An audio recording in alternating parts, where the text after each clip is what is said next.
Woo. Oh, y'all look good. I want you to look at something right now. Think of some major goal you want, or maybe it's one you're already working on and you have experienced a lot of setbacks, a lot of defeats. You've experienced a lot of disappointment. Maybe you've already given up. And maybe you just need a little fire, a little encouragement to get back in the game again. Here's what I want you to look at. There are winners, there are losers, and there are people who have not discovered how to win. And all they need is some coaching. All they need is some help and assistance, just a little support. All they need is some insight or a different strategy, a plan of action to make some adjustments that will open up the key to a whole new future for them, that will give them access to the unlimited power that they have within themselves. That's all that they need. So what I want you to do is think about something you want for you, that's real for you, that's important for you, that will give your life some special meaning and power. And I don't even want you to say, I can do that. I don't want you to assume that. See, 5 years ago when I started out in this area, I would not have been able to make the mental leap that I would be up to where I am right now. I don't want you to begin to just psych yourself out. No. I want you to be able to say something to yourself that will enable you to maintain a level of integrity with yourself. That when you say this, even when you face tremendous setbacks, it will be a benchmark to keep you in the game, to keep you moving forward and experimenting and readjusting your strategy and your plan of action, continuously looking for ways to win. So what is that something? When you got an idea you want to move on, you might not have the money, you might not have the education, you might not have the support or the resources you need. What is that something that can keep us going, that will enable us to act on our dream? What's one of those keys that will begin to help us to discover the secrets to our dream? Here's what I want you to repeat after me, please, with power and conviction. Say, it's possible. It's possible. That's all I want you to do when you look at your dream. Just say to yourself every day, it's possible. Just say that every day to yourself, it's possible. Because what does that do? See, it begins to change your belief system. See, the way in which we operate, ladies and gentlemen, it's a manifestation of what we believe, what's possible for us. Whatever you've done up to this point, all that it really is a duplication, it's a reproduction of what you believe subconsciously that you deserve and what's possible for your life. Most people operate out of their personal history, out of their memory, things they have done, things they've experienced, things they've seen, things that they have observed. What I'm suggesting that you operate out of a larger vision of yourself. I want you to see yourself doing what you want to do, experiencing what you want to experience, having what you want to have, doing what it is that gives your life some meaning and value. Operate out of your imagination, not your memory. Because whenever you look at where you want to go, I'm wanting to warn you, you will have some conversation back here after you go through the data that you've experienced in life saying you can't do it. And so what you want to begin to do is ignore that inner conversation. Well, most people, ladies and gentlemen, when something happens to them, what they do is they begin to believe that that's the way it is. That's the way it's always been. And they can't see the possibility of it being any different. Example, before April 1954, the common belief, the universal belief, because it had been tried again and again and again and people had failed, the belief was that man was not physically capable of breaking the 4-minute barrier, that he could not run a mile in less than 4 minutes. That was the belief on the planet. It had never been done. But here's what happened, ladies and gentlemen. Roger Bannister came along, and he broke the 4-minute barrier. Now here's what's significant about that. Since that time, up to this day, over 20,000 people have done it, including high school kids. What changed? 20,000 people. What changed? Here's what happened when they got on the track. They knew it had been done. And because they knew it had been done, there was a new belief about this barrier, about this goal that was unreachable. And those 20,000 people got in a race believing, knowing in their heart that someone had done it, that it's possible that they could do it. And I'm saying that if you know anybody that had some goal, some dream, something they wanted to do, and they did it, then I'm saying that you know in your heart that if someone has done it, then you can do it. It's possible. And that if someone can make their dream become a reality, that it's possible that you can make your dream become reality. And so as you begin to look at where you want to go, beginning to embrace that, it's possible. I'm blessed and highly favored. I've got a lot going for me. I got some good stuff in me.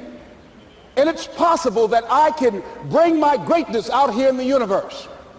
That I can do what I want to do. It's possible I can write my own book. I can have my own business. I can take the trip and travel around the world. It's possible. I can bounce back from adversity and reinvent my life. It's possible. Regardless of where I am, the things can get better for me.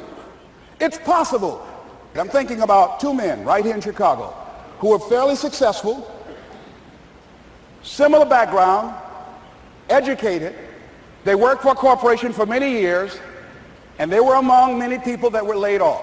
Two guys who were very good friends. One went out looking for a job for several weeks along with the other one, and they faced disappointment and rejection again and again and again. They couldn't find any work, which is the story of many people across this country. One guy stopped. He became discouraged. He stopped going. He stayed home looking at television, became very argumentative and toxic with his wife, drinking beer, getting on the phone, talking to his other negative, unemployed friends. And he just gave up. The other guy kept looking for a job everywhere he could go. Every time he could get an opportunity, kept asking people, networking, checking the newspapers every day. Kept going everywhere he could, trying to find a job. You have too much education. You're overqualified. You won't be here long enough. He kept going. He kept going. He went to a place and said, look here, I tell you what, if you can't hire me, and I know you can use my talents, abilities, and skills, I don't want to sit home and do nothing. Just let me do some volunteer work. You don't have to give me anything, all right? I just want to work. I want to be busy. Guy said, okay, it's on you now, but don't expect me to give you anything. It's okay. This guy came in and worked. He was the first one there. The last one to leave was the best employee there. About 4 weeks later, one of the top managers quit. They were looking for a replacement. Guess who they selected? This other guy. This guy who was volunteering his time. He got the job. What was the difference between the two men? Eyesight and mindsight. Eyesight is judging on what you see, judging according to appearances. But mindsight is how you interpret what you see. One guy said, it's not possible, it's over, I'm finished. I can't do it. I can't make it. He surrendered. I've faced rejection again and again. I'm not going anymore. There are no jobs out there. But this other guy, he felt that in spite of the no's and rejections, in spite of how bad the economy is, in spite of what the newspapers are saying, that it's possible that somebody somewhere will give me a job. He just kept going, thinking it was possible. And guess what, ladies and gentlemen? That's what we have to do with our dreams. Because things happen to you in life that you can never, ever anticipate. And many times when those things happen, you want to give up. I remember when I was in broadcasting, when I was a disc jockey, I became very controversial, not only being a disc jockey, but I felt that radio was something that you not only entertain people with, but you also empower them, you educate them. And I got fired. I didn't just leave, they fired me. That was a shock. I said, wait a minute. They took my microphone. I thought that was who I was. No, ladies and gentlemen, it wasn't. I had to do something else. And I didn't know what else I could do. See, here's what I'm looking at. What are the uses for your life right now that you haven't even reached for yet? See, I believe that when you don't have enough encouragement to act on your dreams or ideas, or you're not enlightened enough, that life will act on you. See, life had moved on me and said, Les Brown, you have outgrown this. It's time for you to do something else. Well, I wasn't enlightened enough. I organized some disc jockeys and got my job back. So they had to fire me again. I got fired twice. Here's what I did. I had to think of something else. And so a guy suggested to me, he said, Les, why don't you run for office? I said, man, I've never run for office. I've never known anything about how to operate in the political arena. I've heard encourage people to register to vote and get out to vote, but I don't know anything about politics. He said, well, neither do the people who run for office all the time.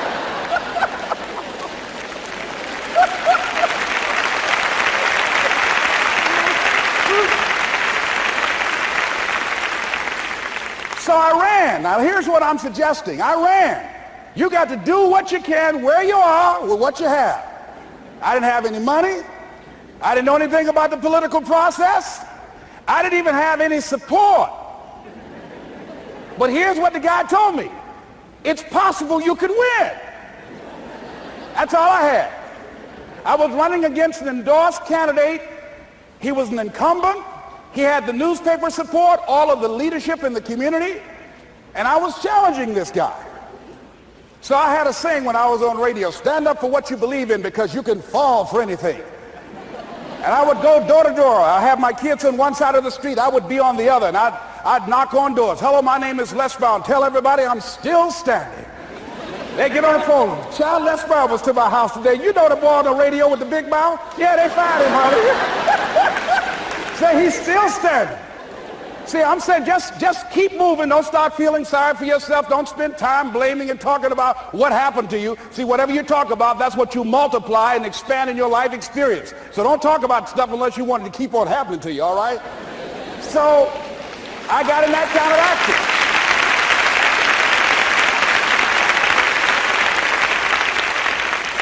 As I continue to do that, had my children with me, we're going door to door, didn't have enough money. Eventually, we got close to the election and something happened that really surprised me. Guys who I thought were going to either support me or stay out of it, various powerful community leaders, they became involved in it and they endorsed my opponent. I felt devastated. Now that's going to happen to you when you're working on your dream. Things are going to happen that's going to catch you on the blind side. That was shocking to me. They didn't have to do that. All they had to do was just stay out of it. But here they go, come up in there messing with me. Now that's going to happen. There's some people who believe it's their personal business to stop you from living your dream, all right?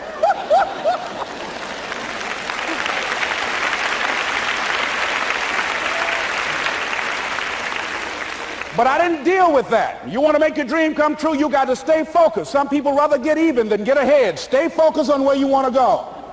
I just kept on doing what I was supposed to do. And so I was driving to the radio station. My opponent had over $20,000. I had less than $800. As I was in the radio station, the guy said, "You're going to make a commercial?" I said, "Yes." He said, "It better be a good one because that money can't go pretty far here."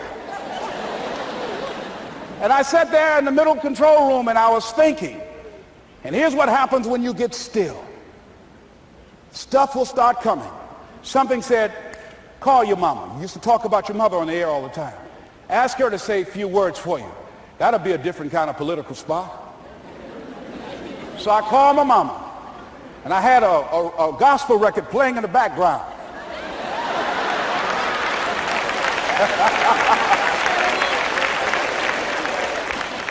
And then I had my mother say, "Hello, this is Mrs. Mamie Brown. When I raised my sons, I raised them to be good children. When they got out of hand, I beat their behind and made them go right. Please vote for my son. He's a good boy."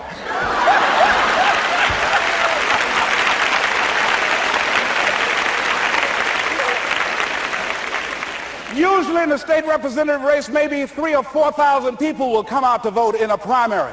In that primary race, over 27,000 people came out and voted and said, I'm voting for Les Brown because his mama said he's a good boy.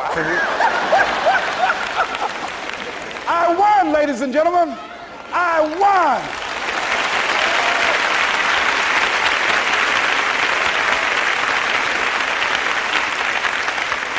So you've got to be willing to stay focused, to be creative, to be relentless, because things are going to happen to you when you're working on your dream, when you get on track. I remember when I first got involved in speaking, one of the main things that speakers like to do is speak to a certain association that they have over 10,000 of their sales reps that come to this convention. And I was relentless. I kept saying, it's possible. It's possible. See, what I want to let you know and set you up for, because you said it's possible, don't mean that you're not going to have any problems. That Murphy's Law ain't going to come and slap you side the head. Old Murphy going to come visit you. He's waiting for some of y'all out in the parking lot. Oh, you say it's possible. Okay, it's possible. You better get up. Well, I was working. I kept saying it's possible. They got other speakers on this program. I can be on that program too. I kept selling myself. I got all fired up. And I was calling them every day. And the lady finally said, Mr. Brown, I tell you what, we want you to come in and talk to our sales executives. You got the kind of fire and guts that they want, that will motivate them. And let me tell you something else. We want you to bring your motivational tapes. You're going to need at least $50,000 worth of tapes. I said, is that right? Yes, because they want to keep that drive alive. I said, all right. I called the guy to duplicate my tapes. I said, Don, how you doing? This is Les. Let me tell you, I got a major speaking engagement. I said, man, it's a speaker's dream. I need over $50,000 worth of product. He said, Les, you don't have that kind of credit. I said, I know, but Don, I can sell that. Just right after speaking engagement, I'll give you your money in 4 days. He said, are you sure, Les? I said, yes, man, I got a major speaking engagement, and they told me to do it. He said, man, that's a big order. Let me talk with the lady with you. I said, hold on just a minute, man. Call the lady back. Hello, Evelyn, how you doing? This is Les Brown. I got Don on the phone. What did you say? Do I have the speaking engagement? Yes, you do. And what else you suggest? Les, our people, they buy a lot of tapes. Your tapes are very popular among them. I'm saying bring at least $50,000 worth of tapes, Les. You'll sell everything you got and more. I said, did you hear that, Don? He said, yes. I said, now, if anybody else has to make a decision, are you the final person? She said, I'm the final person. I will send you the contract. I want you. I said, you hear that, Don? He said, yes. I said, oh, ye of little faith. I said, duplicate the tapes, man. Hung the phone up. Well, he duplicated the tapes. 1 week came by. I'm checking the mail every day. No contract. I said, come on, Murphy, don't start nothing, man. Come on. Come on, man, give me a break. Come on, you know, this ain't fair. Come on, man. Give your boy a break. Come on. I talked to myself, you know. I didn't want to call him right then. 2 weeks passed by. Murphy said, don't you think you ought to call him? I said, okay. I called. I said, hello, this is Les Brown calling. How you doing, Les? I said, fine. I said, Evelyn hasn't sent my contract out yet. Any additional information you need? So, Les, you haven't heard? I said, no. I said, Evelyn died. I said, she died? I said, did she say anything about me?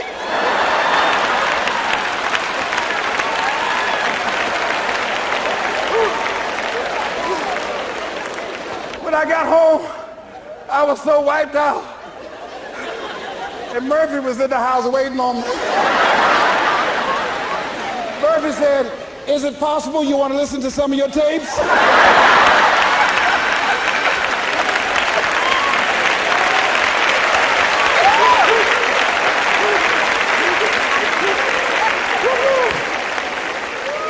But ladies and gentlemen, here's what I had to do.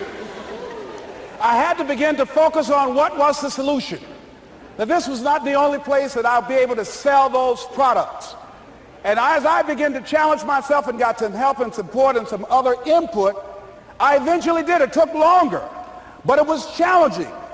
But I did it. Repeat after me, please. No matter how bad it is, or how bad it gets, I'm going to make it. I'm going to make it.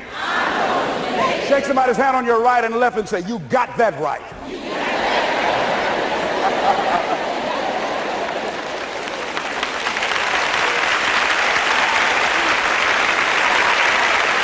Repeat after me, please. It's possible. I can have my dream. I can get what I want. I must be creative and never give up. Now, let me share something else with you, ladies and gentlemen. When you know within yourself that there's something you want to do, and I believe that all of us were born with a purpose, that all of us have something that we are supposed to do, that all of us have some goodness within us, and that goodness gives us a responsibility to manifest our greatness. And when you know that, you can feel it in your guts, and you know that you're deliberately operating below your potential, you've gotten comfortable, you stop expanding, you stop stretching, you stop challenging yourself. Let me share something else with you. Not only is it possible for you to have your dream, but it's necessary. It's necessary that you have it, that you work on it, that you develop yourself, that you go for what is yours in the universe. I have a friend that at the beginning of the year I was in Los Angeles giving a speech, and I do a seminar teaching people how to become involved in the speaking business, and also one called Speaking with Power, teaching people how to begin to develop their communication skills. And this friend, I said, I want you to work with me. I called her up. She said, Les, are you sure I can do it? Sure you can. You have a PhD in communications. I don't have that. If I can do it, sure you can do it. In fact, I'm going to give you the support that you need. Here's what I realize, ladies and gentlemen. We only have enough energy to take us to a certain level. But it's necessary that we assemble ourselves with other people who share our vision, other people that can see it for us, to give ourselves a home court advantage.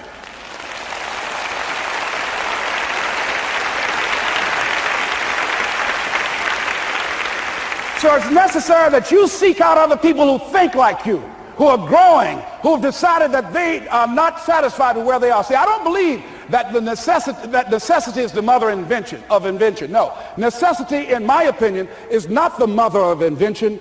Refusing to accept things the way that they are is the mother of invention.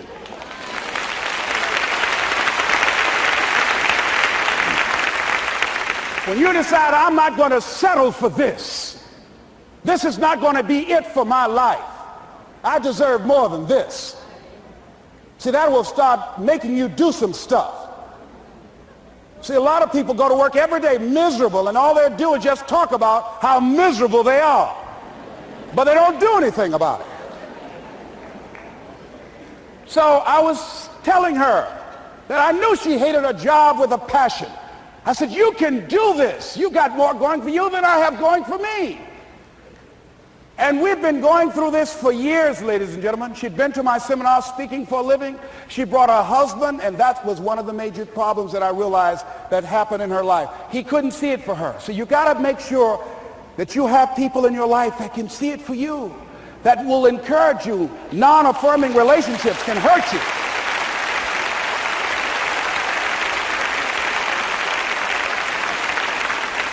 And I talked to him. I said, you know, I don't have anything to do with your marriage. I said, you and I are good friends, and she and I are good friends. And I'm not taking sides. I said, but if you can't see it for her, don't tell her that. Just give her some support. What if you're wrong?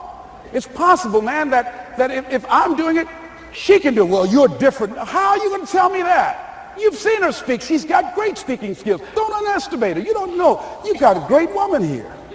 But you see, people who can't see it for themselves can't see it for you. He was happy.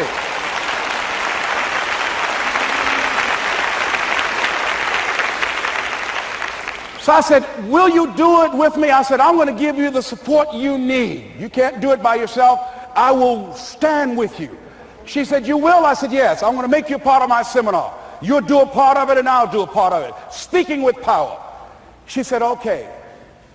3 days later, ladies and gentlemen, I got an emergency call at my office. It was from her husband.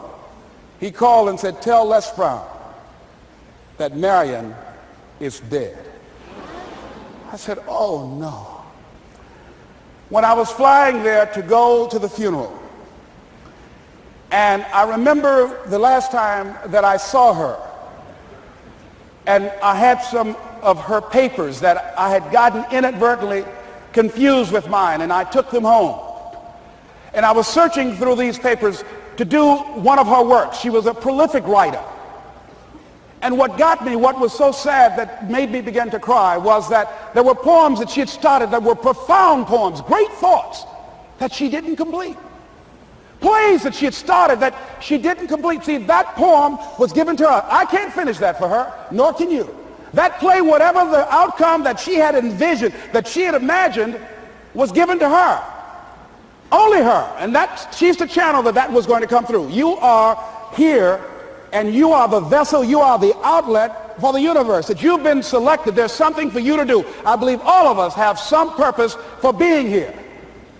And as I was going to the funeral, and I was reading a newspaper that said that millions of people are dying because of what they're eating, talking about their diet.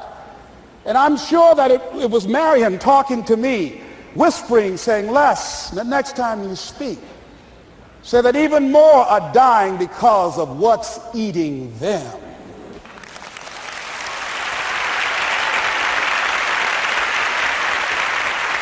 When the challenges of life come your way, you've got to find ways to increase your sense of self-appreciation, because if you don't, you're bombarded with negative stuff every day that beats you down, and you will find yourself unconsciously engaged in self-destructive behavior. If you don't program yourself, life will program you.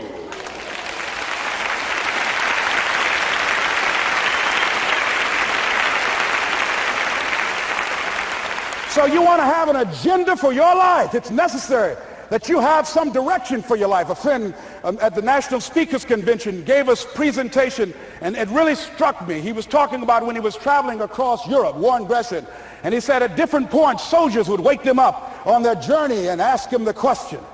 And I posed this to you. The question was, where have you been? Why are you here? And where are you going? And that's what I ask you. Where have you been? Where have you been up to this point? You look at your life. You look at what you produce. Is it giving you what you want? Are you living on purpose? Are you living your dream? Are you acting on your ideas? Are you doing all you can do? Have you gotten comfortable? Are you procrastinating? Are you evading your own greatness? Are you surrounding yourself with people that can nourish you? Are you challenging yourself? Are you experimenting? Are you learning something different? Is your life an adventure, or is it boring? Where have you been? Why are you here? What brought you here? Investing the time, the money. What brought you here? And where are you going? What is it that you can get out of this session, out of this lecture? That when you leave here, rather than this just being a spectator event, that you got some idea, some dream, that you might have to go back and brush it off and look at it again and say, I've got to do this. This is my stuff. This is what I'm supposed to do. This is why I showed up. Where are you going with your life? What decisions are you making right now as you look into the future? Are you experimenting to find out what other talents and abilities that you have? See, we're in a time right now. The day is gone where you could just go to college and get out and get a job and work 30 or 40 years with job security and retire with a gold watch. The gold watch days are gone. Brand new day. Party's over. So now you have got to be multi-talented and multi-skilled. You've got to use all your stuff. You don't know what else you can do. I didn't know I can do what I'm doing right now. It's necessary that you stretch and challenge yourself and say, let me see. I started out as a trainer. I'm a trainer. That's what I am. That's what my expertise was in. And then I decided, let me see, can I speak? And then I discovered, hey, I can do that. What if I hadn't tried to do that and just been satisfied with just being a trainer, with a limited vision of myself? And then after training, and then I said, well, maybe I can go into business for myself. And I started speaking, going into business for myself. Well, maybe I could train other speakers and teach them how to go into business for themselves. See, you want to have a backup plan. You want to have other strategies for yourself. In case this doesn't work out, you got something else going over here. You don't want to ever put yourself in a situation where you have a limited vision and you're only using a limited amount of your talents, of your skills, and of your abilities. And I'm saying to you, it's possible you've got some talents, some ideas in you, your ability to do some stuff that you haven't even discovered yet. And I'm suggesting that it's necessary that you get outside of your comfort zone. It's necessary that you develop some new relationships where you can learn from people. It's necessary that you do reading, that you do research. It's necessary, if you're already involved in some business, that you don't be satisfied with where you are. If you want to make it today, it's necessary for you to constantly look at ways of getting better. Not only is it possible for you to have your dream, and it's necessary for you to challenge yourself to go after it and get better and leverage relationships that can help you get to where you want to go, but it's you. The major key to your reaching your dream, your living up to your greatness, your making your contribution is you. If the economy is good, fantastic. If the banks are loaning money, that's great. If people are positive, that's great. You don't have any opposition, that's great. But the major key to your making things happen in your life is you. When I wanted to get on public television, you know, they told me, you can't do that. So wait a minute, I've seen these other people on. It's possible I can get on. Leo Biscaya, John Bradshaw, it's possible. Excuse me, hold on, time out. Let's be realistic. Come on, be logical. I said, well, wait a minute, why can't I do it? Let's look here. Think about guys who have credentials, all kind of credentials. You don't have any college training. They're not going to put you on television. Give me a break. I said, thank you for that. God love you, and I'm trying. And went on about my business, you hear me? Let me tell you something. What people think about you and the possibilities for your dream is none of your business. That's their business.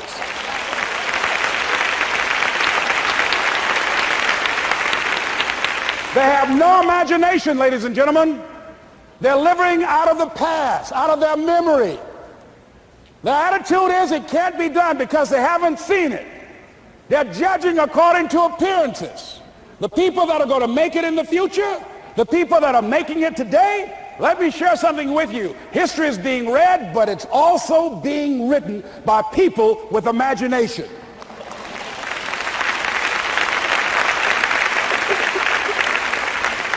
So I went to the next mode, necessary to start talking to people and seeking and asking for what I wanted and leveraging relationships and trying to find out how do the people do it that went ahead of me? How do they do it? And then what is it I need to do?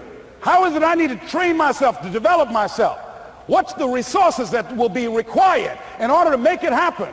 And as I start seeking out and asking questions, I started running into people who said, I know someone who can help you do that. And they helped me get connected with those people. Remember, we have so much energy that can take us so far. It's necessary that you hook up with some other energy that can take you to the next level. I hooked up with them. They said, let's go. I said, away we go.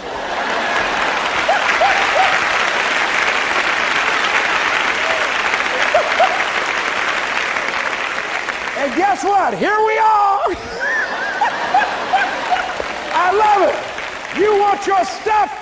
It's necessary you take responsibility for it. That you make it happen, that you don't give up, that you don't take any objection or disappointment or defeats personally, that you keep on keeping on, that you don't decide that I can't make it because you can't see the light at the end of the tunnel, that you realize that's a part of the program. And here's something you've got to resolve. Say this to yourself every day.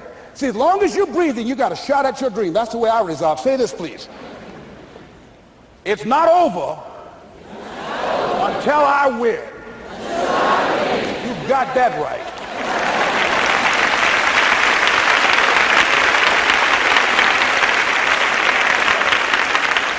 It's not over till I win. Not over till I get through. It's not over till I get over. Not over till I get what I want. Door can't open today, look out. I'm going to come back and take the hinges off. That's how you got to do that.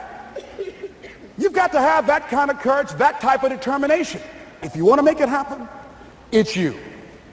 That you've got to take personal responsibility to make it happen. That you have got to own what it is that you want to do, if it's taking care of your well-being, if it's making a difference in our school system, if it's working with senior citizens, if it's to protect our ecology, if it's to create an economic renaissance, if it's just to take yourself to another level, it's you. You've got to make that happen. We can point out many things that can make it inconvenient or can slow us down, but ultimately, it's on us. Next step is, not only is it possible and necessary, and it's you to live your dream, to make this greatness that you have within you become a reality, but what I've come to appreciate when you're working on changing your life, changing some bad habit, getting out of addictive situations or relationships, or working to build a dream or making a difference in our society, or learning something that's very challenging. Here's what I realize, ladies and gentlemen, and develop a great deal of respect for. It's hard. Easy is not an option. It's hard living. Life is hard. See, it's hard when you're 49 years old, been working on a job for 17 years, and they come in and tell you you're finished and give you 1 week severance pay. And you got to start all over again. It's hard when you're married and raising children and your children are crawling and your husband dies unexpectedly. It's hard handling just the tragedies of life. It's hard when you're working on something and you put everything you have in it and it doesn't work out. You lose your money and other people's money. It's hard. It was rough when I lost my job and I could not find a job. It was humiliating and embarrassing, borrowing money, and then I couldn't pay the money back when I told them I would. That's rough. How people look at you, how they respond to you. It's very hard. It's humiliating. Here's what I discovered that happens to you in life, that you will go through things, and while you're going through them, you can't understand why it's happening to you. But after you go through it, you get back and you look at it and you say, oh, now I understand why I needed that lesson. Have it ever happened to you? Raise your hand. Has it ever happened to you that I couldn't understand it then, but after I got through it, then I saw that was preparing me for bigger and better things.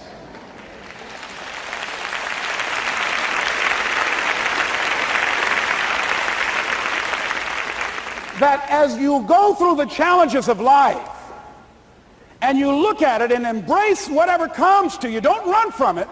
Step toward it. Don't try and duck it like most people do. See, most people want it easy.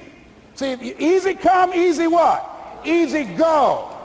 See, but when you go at what you're going to deal with and you deal with the difficulties of it, when you handle those hard things close at hand, making those hard decisions right now that you don't want to make, learning those things that you don't like to do, but you know that in order for you to get where you want to go, this is one of the hoops that you have to flip through. And I'm saying to you, whatever you got to do it, because if you don't, life is going to whoop you until you surrender and say, okay, all right, I cooperate, okay, I learned, okay. It had to wear me out a long time. So if it's hard, then do it hard. Now, how do you hang in there during the hard, difficult times, Les? You must have faith. You've got to believe in yourself. You've got to believe in your abilities. You've got to believe in your service, your company, your ideas, unquestionably. You've got to have faith, and that faith gives you patience. That it's not going to happen as quickly as you want it to happen. A lot of things are going to happen that will catch you off guard. And so therefore you've got to deal with and handle it as it comes. And not only that, but that faith and patience drives you into action. You've got to keep moving and keep plugging away. In the Far East, they have something that's called the Chinese bamboo tree. The Chinese bamboo tree takes 5 years to grow. And when they go through a process of growing it, they have to water and fertilize the ground where it is every day. And it doesn't break through the ground until the 5th year. Okay? But once it breaks through the ground, within 5 weeks, it grows 90 feet tall. Now the question is, does it grow 90 feet tall in 5 weeks or 5 years? The answer is obvious. It grows 90 feet tall in 5 years. Because at any time had that person stopped watering and nurturing and fertilizing that dream, that bamboo tree would have died in the ground. And I can see people coming out talking to a guy out there watering and fertilizing the ground that's not showing anything. Hey, what you doing? You've been out here a long time, man.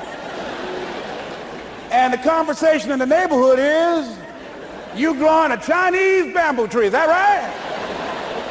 Yeah, that's right. Well, even Ray Charles and Stevie Wonder can see ain't nothing showing. You know that's how people are going to do you? So how long you been working on this? How long have you been working on your dream? It's good. And you have nothing to show. This is all you got to show? People are going to do that to you. And some people, ladies and gentlemen, they stop. Because they don't see instant results. It doesn't happen quickly. They stop. Oh, no. You got to keep on watering your dream. And when it began to happen, they stopped laughing. They said, look. Whoa, look here. Look how. Hey, man, you know, I know you can do it. Look here, you got a job here?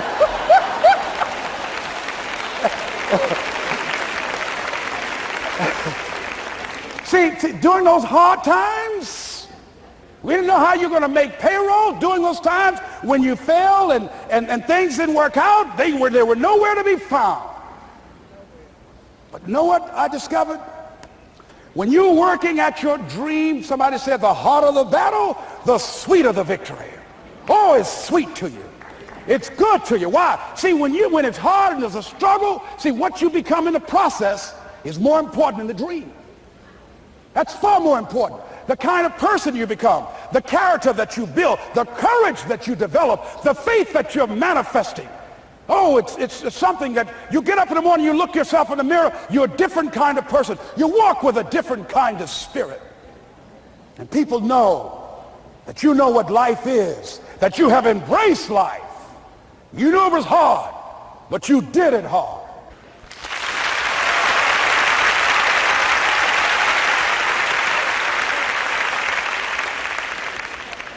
Now that takes us to the next level.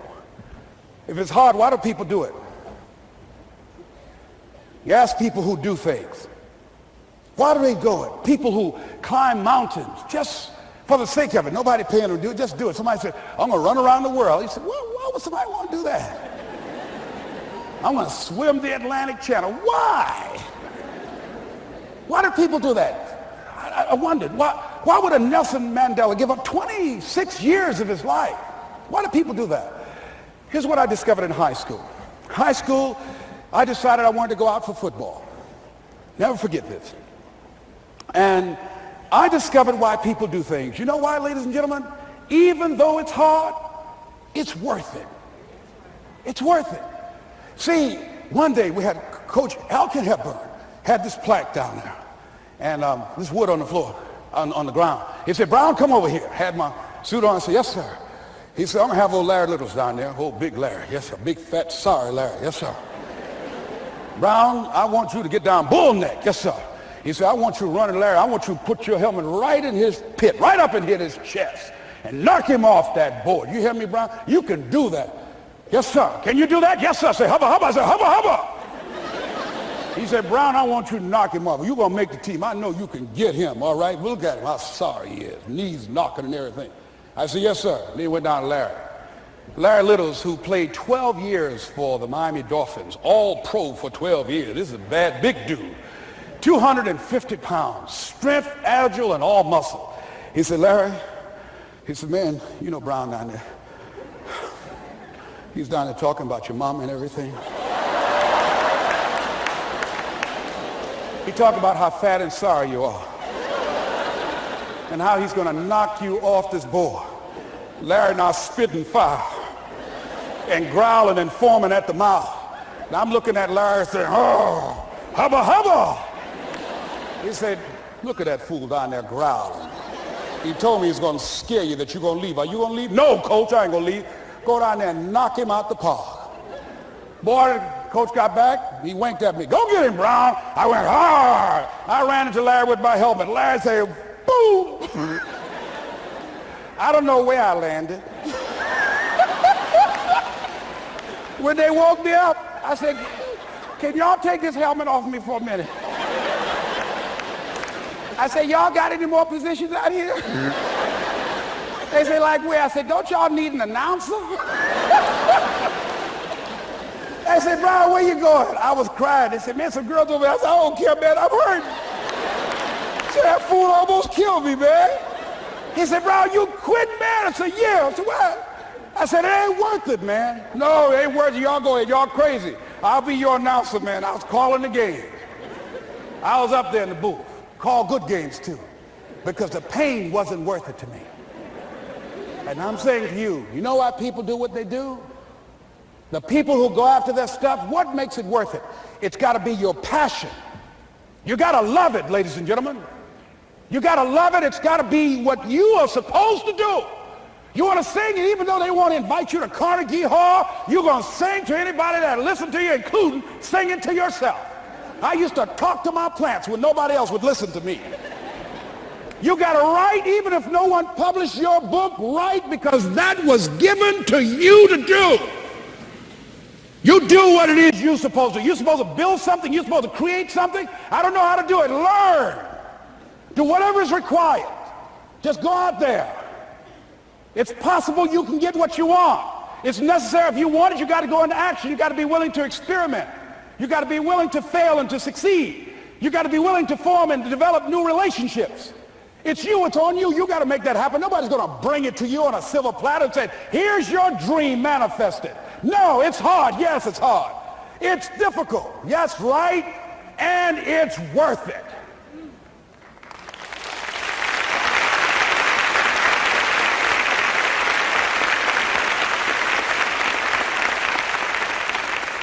People ask, hey, man, these kids, man, it's rough dealing with them. That's right.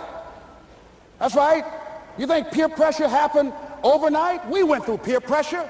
I remember as a kid, some guy said, hey, Les, me and another fellow named Willie Lower, we were going home. Hey, man, we're going down to Goulds, man, and knock off a grocery store. I said, look here, I don't want no part of that. I'll see y'all later. Say, y'all chicken. I said, that's all right, you say whatever you want. Low stop. I'm not chicken, man. Don't call me chicken. Then why don't you come? We didn't even ask you to come into place, man. All you do is just drive the car, that's all. I don't know how to drive that good. Well, we're trying to get Les to come. He's chicken. Hey, I'm not driving nothing, all right? Willie, don't care about what they say, man. Leave him alone. You want to go do it? You find somebody else to drive, or you drive yourself. Come on, Willie, man. Pull him. He stopped. I ain't chicken. All I got to do is drive? Yeah. I said, Willie, that sounds simple, man. Don't go, man. He went. And the next day we read the newspaper where when they robbed the store, when they came out running to a car, the merchant, the man who owned the store, came out just shooting wildly, and he hit the driver in the head. So peer pressure didn't just start in the 90s or the 80s. It's difficult and it's challenging for kids right now. And it's going to take some easy, simple methods to help bring them out of this madness, this insanity? No. Is it hard? Yes. Let's look at what we've been doing. What has worked? What has not worked? Let's look at where we want to go. What is it that we want to produce? What is it that we want to create for our young people? And as we think about that, start experimenting with different methods and techniques to create and to produce that. And begin to believe that it's possible through our commitment, through our vision, through our determination, our relentlessness. Because of our belief, it's possible that we can reduce the teenage homicide rate. the teenage pregnancy rate, the dropout rate, that it's possible, looking at what kind of world are they going to be in. As we look at the global economy, that as we begin to use our collective will and genius and resources, it's possible that we can create an educational system that not only will test their minds with information and facts and figures, but will teach them how to think and be creative, and what does it mean to be a human being and to value human life, and how do you make relationships work? How do you bounce back from adversity? It's possible that we can give them a curriculum that will give their lives a sense of purpose and direction and meaning, and teach them how to begin to know and operate on a higher level of being, where they become assets to our society rather than liabilities. What if we leave here with that kind of consciousness, that it's possible, as opposed to saying we have to write this generation off, that it's possible that we were born for such a time as this and that, that maybe someone here has the idea or the method or some plan of action or an approach that can resolve many of the problems that we're facing with young people today. Whatever we have to do to save our children, it's worth it.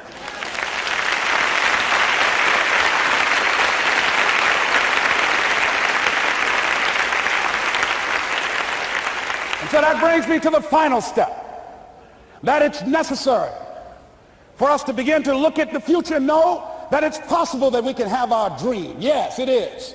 Other people have done it, then we can do it. We fail a lot of times. Well, a lot of other folks fail, and eventually they came back and they succeeded. So it's possible we can have what we want. And we know that we want to get it. It's necessary that we align ourselves with people that think like we do. It's necessary we get negative, do-nothing people out of our lives. It's necessary we never stop learning and growing and developing ourselves. It's necessary that we never give up. We know that it's you, it's me. It's being responsible for our stuff and deciding that we're going to keep on keeping on, that we're going to find a way to win or find a way to make it happen. And we know it's hard. It's not going to be a picnic.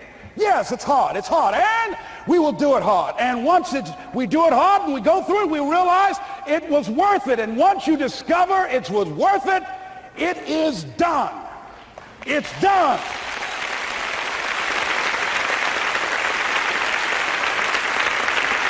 It's done, ladies and gentlemen, before it happens. Well, here's what I'm suggesting to you. That when you're working, you have a wall to break through. Let's say a friend of mine who runs a marathon, and he says, when he's running the 26-mile marathon, he said, let's say that hypothetically, that 18th mile is the wall. He said, Les, when you get there and you're running, he says, everything in you is telling you to stop, to give up. Every muscle is aching, and you're saying to yourself, I can't do it. I can't do it. And you just keep on, and you keep on, and you keep on. It seems like you're moving at slow motion. And then eventually when you break through that 18-mile wall, then you know it's like done, and you're on automatic, and you glide on in. And you know it's there. You know you're going to get to the finish line. And we've all had experiences where we were working on something, and we knew it was possible. And we did those things that were necessary to bring it into reality. We took the responsibility to make it happen. Other people couldn't see it. A lot of people didn't believe it. You were attacked. You were criticized. People were opposing you, but you kept on doing it. It was hard. It was rough. It was difficult. But to you, it was worth it. And eventually you got to a level you know, can nothing stop me now. I'm on the move. I'm on the move.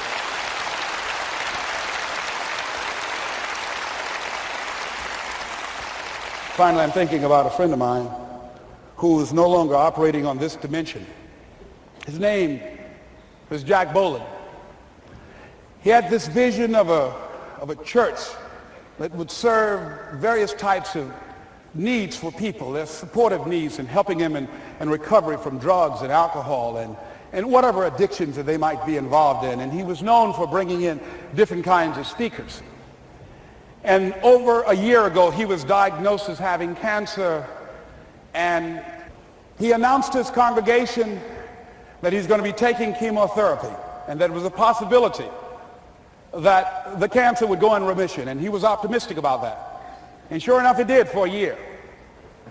And one of the things Jack always talked about is that he wanted to have his funeral while he lived. And so he invited a few friends, Wayne Dyer and myself and a few other speakers, He didn't tell us why we were there, but once we gathered there, the church, they told us in the room that Jack is going to announce to the congregation, he's bringing his doctor up. The doctor is going to say that we felt we could keep it in remission. It's out of remission, and he doesn't have much time left. And whatever words you want to say to Jack that you would say if he had made his transition, speak those words now. Well, we were shocked and we were somewhat stunned until Jack got there. They brought him in a wheelchair, and boy, was he courageous, and he had a strong smile, and they helped him up the steps, and he sat behind the podium, and each of us got up and we said a few things about Jack and the impact that he made on our lives.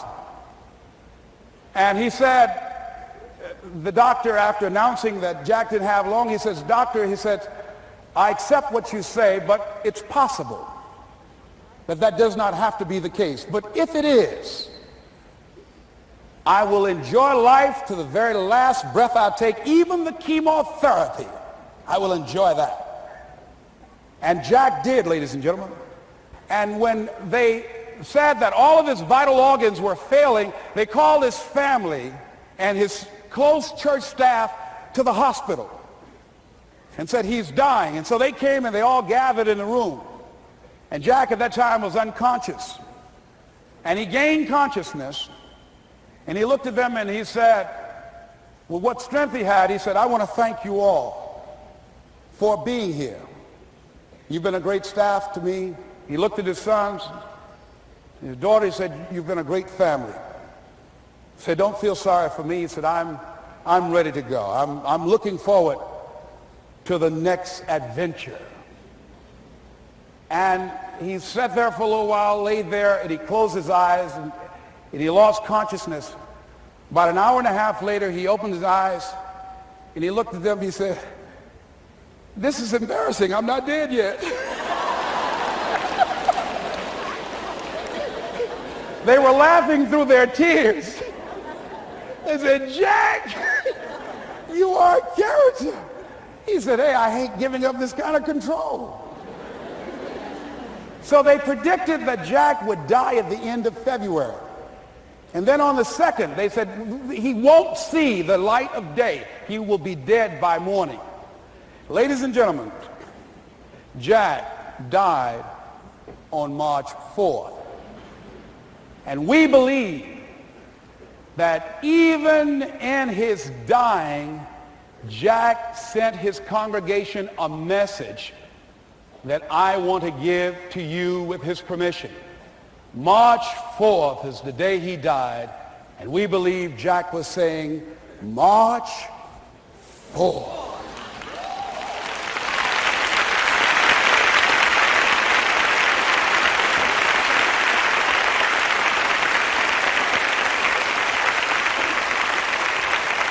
So I say, as you look into the future, while other people are giving up, feeling like victims, feeling powerless, becoming negative, turning on each other rather than to each other, feeling that they can't make it, be ye not conformed to this world, but be ye transformed by the renewing of your mind with the mindset of that it's possible that we can save this generation.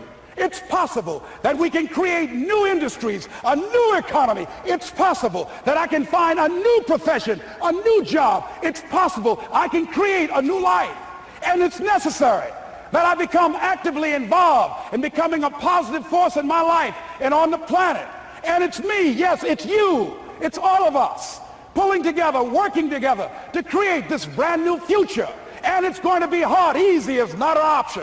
But if it's hard, we will do it hard. Whatever is required to snatch victory from the jaws of defeat. And it's worth it, yes. It's worth whatever we have to do. And once we know that, it is done. It is done. It is done. It is done.